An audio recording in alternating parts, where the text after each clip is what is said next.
Welcome to the Hindu Daily. We are diving into a truly panoramic set of sources today. We're tracking some monumental shifts in India's economic foundation, analyzing a Supreme Court battle over fundamental legal practices, and then pivoting to a massive cosmic controversy that, well, it challenges almost everything we know about the universe's expansion. It's a jam-packed deep dive, that's for sure, spanning everything from domestic governance to international resource wars and military flashpoints.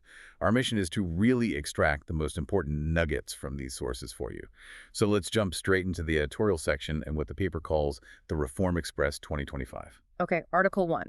It emphasizes that while the big headlines grab attention, it's the quiet, cumulative work of governance that's delivered some massive results. We're talking about two macro milestones that signal real economic maturity. That's right. The first headline achievement is just the sheer scale of it. India has successfully crossed $4.1 trillion in nominal GDP. And that's the number that officially pushes it past Japan. Exactly, making it the world's fourth largest economy. But the second one is, I think, arguably more critical for, long-term durability. And that's the S&P upgrade. It is. Standard & Poor's finally upgraded India's sovereign rating to BBB after an 18-year wait. That sends a really powerful message to global capital. The article says this is down to a shift towards cleaner procedures and trust-based governance. So what did that actually look like for a person or a business on the ground? It looked like radical simplification. I mean, they mentioned clearing out over 47,000 old compliances and decriminalizing thousands of legal provisions that were just bureaucratic roadblocks. So getting rid of red tape. Essentially. The new modern labor regime is a great example. You have 29 central labor laws that were just consolidated into 4 unified codes. That became effective just last month. And that kind of standardization has to be a massive boon for any company trying to scale nationally. A huge boon.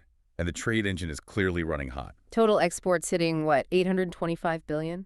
825.25 billion, yeah. Yeah. Over 6% growth. But beyond the numbers, the paper highlights how digitalization is becoming the actual infrastructure, not just, a tool. Right. Absolutely. The digital momentum is undeniable. We saw the Trade Connect e-platform establish itself as a single digital window for exporters, and that gives them immediate access to intelligence through the TIA portal. And that's on top of things like the ONDC. Exactly. Domestically, the Open Network for Digital Commerce processed over 326 million orders. It just reflects this explosion in the startup sector, which has now created over 2 million new jobs.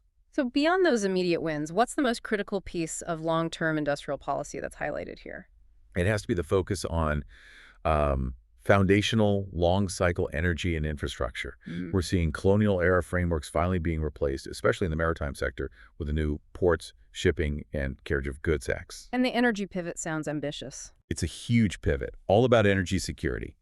There's a 20,000 crore rupee outlay for the nuclear energy mission.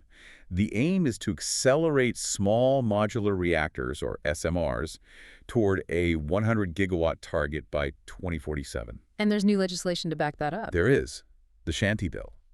It's meant to streamline safety approvals and, importantly, open pathways for carefully regulated private participation in advanced nuclear tech. That focus on economic stability is crucial. But shifting from the macroeconomy, let's look at one of the biggest social and legal issues in the news right now.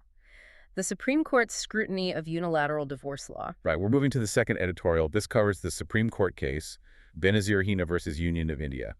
And it's looking at the practice of talaq asan. That's where a man pronounces divorce once a month over 3 months. Correct. But the specific issue here is how this divorce was communicated. And the report really emphasizes the court's deep reservation on this point. I mean, the husband communicated the divorce through his advocate without even signing the document himself. Yeah, and the judges asked very pointedly, should a civilized society allow this kind of practice?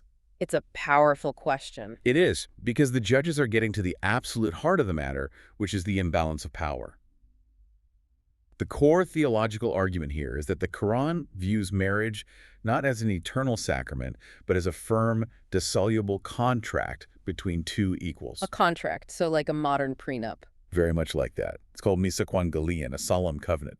And that legal structure inherently negates any idea of unilateral termination by just one party. Okay, so if that unilateral action is negated, what procedure does the Koranic text actually mandate for a divorce? Well, it's a very structured, time-bound process that mandates 4 distinct conciliatory measures before the first pronouncement of talaq is even permitted. 4 steps. What are they? It includes mandatory private resolution, then a period of temporary separation, a clear communication of the gravity of the intent, and then involving 2 family arbiters, one from each side. And only after all of that fails. Only once all 4 of those measures have failed is the first talaq even permitted.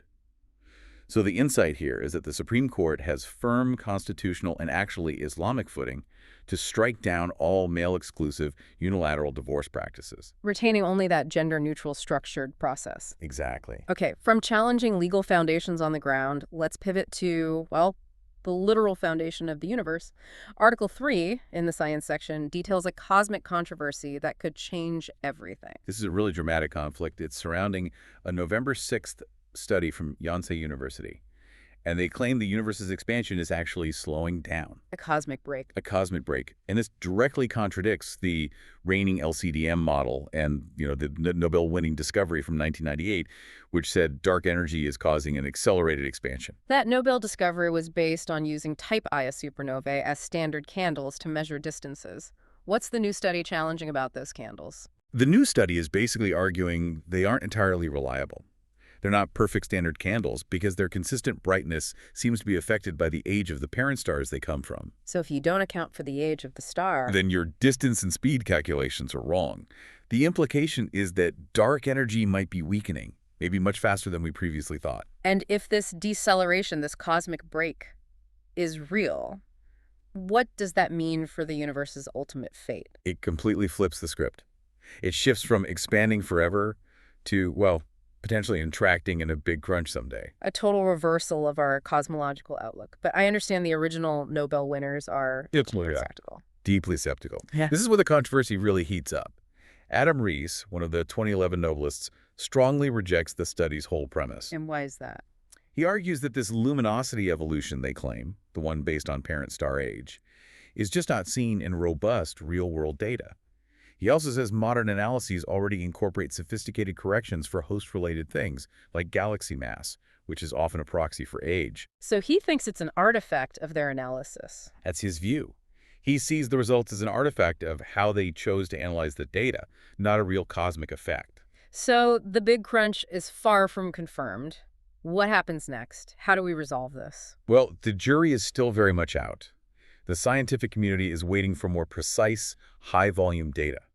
The resolution of dark energy's role, whether it's constant, evolving, or even weakening, is expected to come from future instruments. It's like the Vera Rubin Observatory. Exactly, and NASA's Nancy Grace Rumman Space Telescope.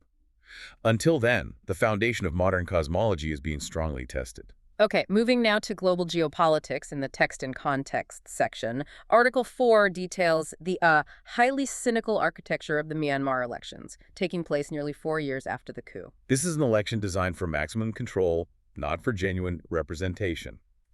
The Tatmadaw, the military, immediately reconstituted the Union Election Commission with favorable personnel. Right. And the security situation is so volatile that elections won't even be held in 20 different constituencies across the country. But the ultimate control mechanism seems to be just getting rid of the competition, dissolving the National League for Democracy. That's the core of it, yes. The NLD was dissolved for refusing to register under new, really stringent laws. This essentially eliminates any genuine competition, allowing the military-backed parties, like the USDP, to claim more than 24 seats uncontested before polling even finishes. So even for the seats that are contested, how structurally impossible is it for civilian leadership to actually gain any real power? The system is rigged by design. The electoral method uses a mix of first-past-the-post and proportional representation specifically to ensure a fragmented verdict. To prevent any single party from getting a majority. Precisely. And when you couple that fragmentation with the military's ironclad 25% reserved legislative seats, the Tatmadaw retains complete control of the whole legislative agenda. It prevents any possible constitutional reform. The international reaction here has been mixed, which sort of highlights these global rivalries. You've got China and Russia sending observers while the EU and UN criticize it. And that mixed response is highly problematic. While most Western nations and ASEAN criticize the elections as neither free nor fair, the source notes a deep concern about the U.S. approach. What's the concern there? The recent lifting of sanctions on firms that are close to the Tatmadaw leadership, it suggests that perhaps access to critical rare earth minerals is being prioritized over supporting genuine democracy in Myanmar. Staying in the text and context section, let's look at a bright spot in trade diversification, the India-New Zealand Economic Partnership. This FTA was concluded in a record 9 months. It's a major strategic win and concluded at an impressive speed.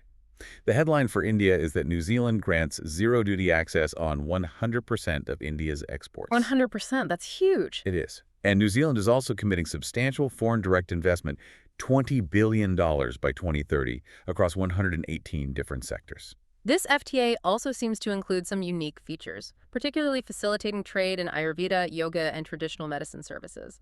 That feels like a new strategic push. It confirms that India is pushing its soft power and services exports just as hard as its manufactured goods. The agreement also massively simplifies skilled mobility. Making it easier for professionals to work there. Much easier for Indian professionals, IT experts, engineers, chefs to work in New Zealand, and students also benefit from extended post-study visas. But FTAs always come with controversy. What was India's defensive strategy to protect its own domestic markets? India was highly protective of its sensitive agricultural sectors. It flatly refused market access for dairy, milk, cheese, and staples like onions, sugar, and rubber. And this was specifically to shield farmers and SMEs. Exactly. So instead of just opening the doors, New Zealand agreed to provide technical support and cooperation to improve productivity for Indian fruit growers, like for kiwi fruit and apples. This is India's third FTA this year. Yeah. What's with the sudden acceleration? It's a very deliberate strategy. It's about securing new strategic alliances and diversifying global trade partners. It's about building resilience and reducing reliance on traditional, sometimes volatile partners like the U.S. Especially after the recent U.S. tariffs. That's a big part of it. Aligning Indian manufacturing with reliable global value chains is the absolute priority right now. Still, even with these strategic wins, the deal is heavily criticized in New Zealand because it excludes their biggest industry, dairy. Which is why their foreign minister called it neither free nor fair. It's a tough negotiation. Conversely, in India, you always have that historic criticism that FTAs widen trade deficits. Right. But the paper highlighted a specific detail I thought was interesting. This FTA was unique because it was negotiated and concluded entirely by a women-led and women-driven team, which is a noteworthy development in trade diplomacy. Let's shift to the business section now, Article 6. This is about China's hardball tactics in the global iron ore market. It centers on the China Mineral Resources Group, or CMRG. Right, and they're using China's position as the world's largest buyer to force better terms from global miners like BHP. This is a classic move to leverage buying power. A classic move to extract value. CMRG was formed in 2022 to centralize all that buying power, and the goal is to cut into the historical 80% margins the mining giants have enjoyed. And the escalation seems pretty serious. It is. We saw CMRG blacklist a second specific BHP product, the Jimble Bar fines. This shows they're willing to really disrupt supply to secure leverage. And have they had any measurable success with these tactics? They have. They extracted a specific freight-linked discount from Rio Tinto. And they also effectively cornered the Chinese market for Hancock Prospecting Roy Hill fines. How did they manage that? But pressuring Chinese steel mills not to buy the product on the spot market for over a year. That forced the miner to go through CMRG as the sole authorized seller in China. But this top-down control isn't necessarily helping the end users, the steel mills, is it? Not universally, no. Some steel mills have privately complained that CMRG hasn't actually secured better prices for them and has instead added a commission fee for their service. Describing it as a political task. Exactly. Some of their early tactics even backfired, forcing mills to pay more by targeting popular lower-grade products. But they're clearly refining their strategy now to pressure the global sellers. Stepping back, what's the long-term game changer in this power struggle? It all comes down to the supply side. While iron ore prices are resilient now, the Simandou project in Guinea is slated to produce about 7% of global supply starting around 2028. And that new supply will shift the balance of power. Massively. That project is projected to create a major 65 million ton surplus. And that future surplus will provide CMRG with significantly stronger long-term bargaining leverage over the mining giants. Finally, we turn to the foreign section in Article 7, detailing the rising military pressure in the Caribbean. We're talking about the U.S. and Venezuela at the brink. This is a very dramatic escalation. Venezuela has accused the U.S. of the greatest act of extortion. This is after the seizure of 2 Venezuelan oil tankers in international waters, which effectively enforces a naval quarantine. It's a decisive step beyond sanctions. A very decisive step. And the scale of the U.S. deployment is staggering. The USS Gerald R. Ford aircraft carrier was rerouted, and over 15,000 U.S. troops have been deployed.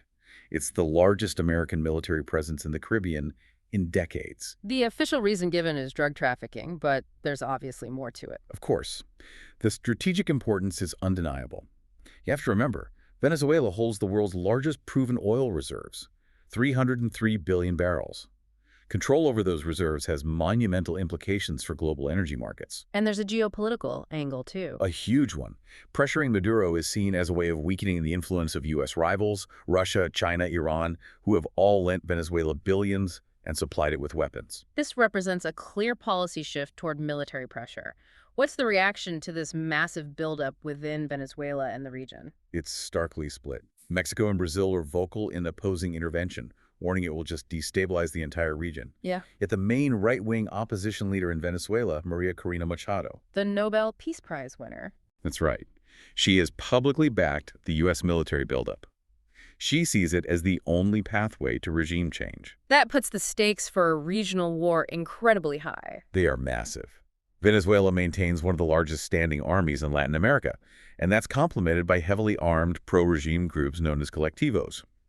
The article warns that while the U.S. military might be able to topple the regime, The aftermath is the real question. exactly. Recent history in conflicts like Afghanistan, Iraq, and Libya shows that establishing and maintaining order after such an intervention can be, well, an impossible task. The discussion on Venezuela really highlights the strategic value of physical oil reserves and the power they confer. But we also learned about India's massive push into nuclear power to secure 100 gigawatts by 2047. So how will the global energy map look in the next 2 decades? And who will hold the most leverage? Those with the physical oil reserves, or those who master advanced low-carbon technology like SMRs? That's the question that sits at the intersection of energy security, resource control, and global power dynamics for the coming generation. Thank you for listening. If you want to provide suggestions, please contact on the Twitter handle given in the episode description. As always, we are eager to hear what our listeners want to be informed about. We wish you a great day.